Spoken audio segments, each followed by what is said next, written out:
Joyride by Slate. All the way down the street, events occur, from which I'm held back. But in response to this blockage, their sounds and smells draw closer. An insult shouted from a passing car, a burst of music and voices when the weathered door of the Knotty Pine opens and two young women emerge.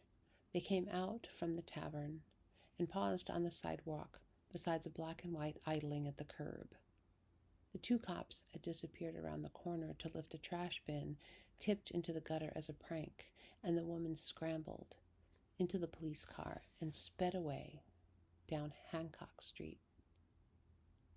But between the opening of the door of the Knotty Pine and the screech of tires, the women's eyes swept over mine. One hand gestured, and I got into the front seat with them. There was the precipice, then the fall and tumble, flattening out into flight that in the span of my life has never touched down. Though when she who was driving, she with the blue raincoat and clacking bracelet, said, "At the L Street bathhouse you're getting out, whoever you are," I did. Some minutes later, they were stopped by the Boston police, as the Globe later reported, in the copy I brought from the box outside the Knotty Pine. And the apartment I rented above the slanted floor, a view of a row of stores across the street, now 8 stories of condos. From the higher floors, you can see the bay and the boulevard we raced down towards the city, listening to the dispatcher telling us to stop before things go too far. How far is that? The other one beside me asked, she with the ponytail, lighting up one of the cops' Marlboros, her exhalations in my lungs, as years later on business flights over oceans I inhaled everything depleted, and watched a film in which an anthropologist, having observed apes attack their ape adversaries, still insisted humans are worth developing, even as some massacre or other was happening miles below.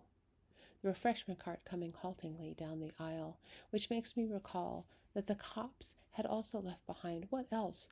A bag of glazed donuts with which we took communion, the rite of passage to another body by absorption.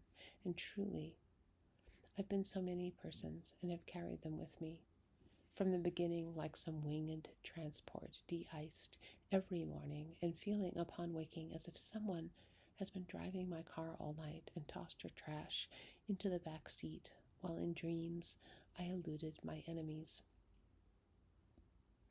What has been withheld is fated to take form. The ancient laurel trees are finally visible.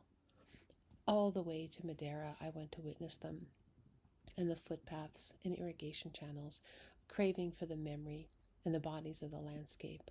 The young women turned into laurel trees, so the myth goes, in order to hide from Apollo. A craving for anything that lasts longer than a few minutes of escape, which nevertheless are pitched against the years of dubious salaried effort that demanded all my artifice and the emphatic movement of my hands, making a convincing case for what would master and dispose of me. Office clothes I no longer wear, stuffed in a black plastic bag and shoved into the Goodwill Industries receptacle, specifically the one 2 blocks down from the Knotty Pine, which took 45 minutes to get to, all the way with the remorseless young women, embodied in a radio song sung to whomever I am